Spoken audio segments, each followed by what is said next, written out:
सवाल खड़े किए जा रहे हैं, तमाम चीजें उठाई जा रही हैं, दूसरी शादी को लेकर भी बातें कही जा रही। देखिए, मैं इसके बारे में यही बोल सकती हूँ कि मैंने, अब मुझे तो बताना नहीं चाहिए, मैं चैनल पे ऑलरेडी बहुत विस्तार पूर्वक मैंने बता दिया, जो कि नहीं बताना चाहिए। लोग मना भी करते हैं निजी जीवन के बारे में बात करने पे,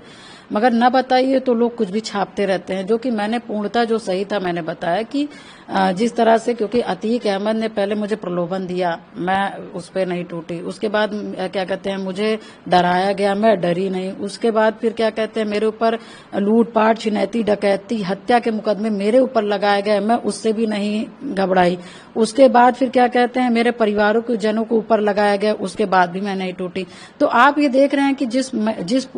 माफिया से मैं लड़ती आ रही हूँ, तो क्या कहीं ना कहीं वो रंजिश दूसरी तरीके से नहीं निकाल सकता। तो ये मैंने बताया, जो शादी थी वो कहीं ना कहीं मुझे प्रयागराज से, मेरी राजनीति से, और मैं हट जाऊंगी तो राजू पाल का जो मुकदमा है वो खत्म हो जाएगा और अतीक अहमद से फिर से यहाँ कब्जा हो जाएगा, क्योंकि ये लड़की यहाँ नहीं रहेगी। तो फिर कहीं ना कहीं हमारी राजनीति वापस आ जाएगी, हमारी पहचान वापस आ जाएगी, राजू पाल का मुकदमा खत्म हो जाएगा। इस उद्देश्य से मेरे अपने ही लोगों को मिला करके किया गया। और जब मुझे पता चला तो मैंने इसका विखंडन किया और मैंने फैमिली कोर्ट में मैंने इसका दायर भी किया। आपके निजी जीवन से चीजें उठाई जा रही हैं, क्या लगता है ये कौन है और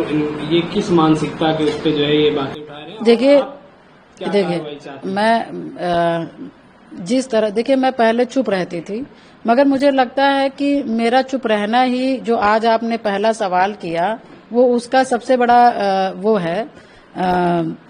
कि जैसे पहले किसी ने राजू पाल जी के लिए लिखा तो मैंने नहीं बोला कि चलो ठीक है, किसी ने बताया भी नहीं, मगर वही छोटी छोटी बात को लेकर आज सब तरह के लोग बात कर रहे हैं। तो जो मेरे निजी के जीवन के बारे में वो बात कर रहे हैं, तो आज ये समाजवादी की चाहे महिलाएं हों चाहे पुरुष हों, उनके मुखिया को मैंने बताया था। तो आज इस तरह से अनर्गल बात किसी महिला के लिए, खास करके जो पीड़ित और जो संघर्षशील महिला रही हो, जिसके जीवन में सिर्फ दुख के सिवाय जीवन में कुछ नहीं मिला, तो आज उनको शर्म आनी चाहिए इस तरह की टिप्पणी करने में, क्योंकि वो बता रही कि हमको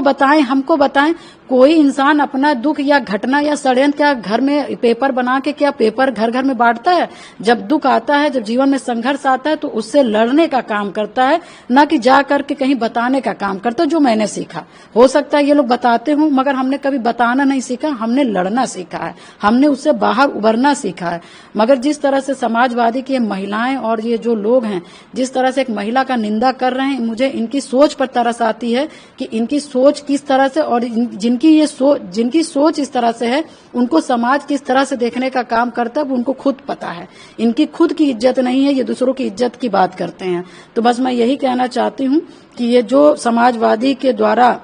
हमारे ऊपर जो निजी जीवन पे टिप्पणी की जा रही है, ये बहुत ओछी हरकत है। क्योंकि पता न होता तो आप बात करते तो ठीक था, मगर बस ये है कि चाहे महिला हो चाहे पुरुष हो, कितना मैं बोल लूं पूजा पाल के खिलाफ कि ताकि हम नेताजी के सामने हम बड़ा सा नंबर कैसे लेकर उनके सामने जाएं, बस इस पे लगी हुई हैं और किसी पे काम पे नहीं लगी हुई हैं। सिर्फ अखिलेश यादव जी को हम नंबर कैसे उनके सामने बढ़वा दें, इसलिए पूजा पाल के निजी जीवन के बारे में बात करें, क्योंकि कोई टिप्पणी कुछ प्रकार के नहीं है। और मैं यही कहना चाहती हूँ कि जब आपके मुखिया को पता है तो आप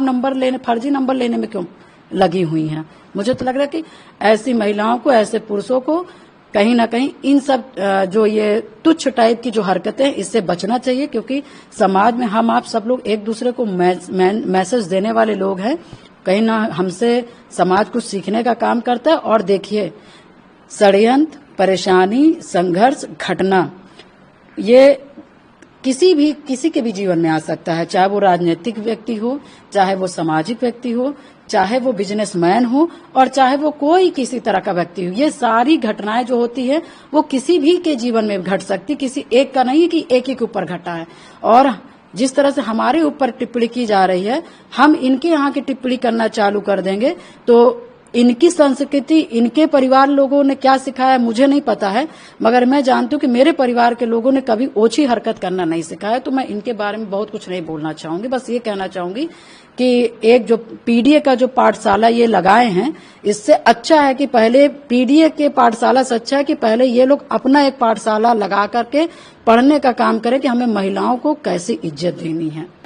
तो क्या इन सब चीजों को लेकर आप आगे कार्रवाई या किसी से शिकायत कर रहे थे? हाँ बिल्कुल, देखिए क्योंकि मैं जिस तरह से देख रही हूँ कि दिन पे दिन से भी है लोग अपना नंबर बढ़ाने के लिए कुछ भी बोल जा रहे हैं, तो मैंने शासन में और मैंने डीजीपी साहब के यहाँ मैं गई और उनसे मैंने पूरा लिखा पढ़ी करके जिन्होंने जैसे उल्टे सीधे, देखिए मेरे जीवन के बारे में आप सही लिखिए, मैं गरीब परिवार से थी, मेरे पिता दुकान चलाते थे, मेरे पिता साइकिल की दुकान थी, उसमें हवा पंचर सब काम होगा, मगर आप इसको लिखिए जो सही है, मगर आप किसी के बारे में गलत और अफवाह जो मतलब कि जो जीवन में हमने किया ही नहीं आप उसको वो करेंगे तो ये गलत बात, उस पर मैं टिप्पणी करूंगी, उसका विरोध करूंगी। और मैंने शासन में मैंने डीजीपी को लिख करके दिया है और इसको कहीं ना कहीं इस पर संज्ञान लिया जाएगा और जो भ्रामक और जो गलत तरीके के तथ्यों को दिखाएगा उसके ऊपर कार्रवाई भी की जाएगी। ये मैं मांग करती हूँ शासन और डीजीपी से।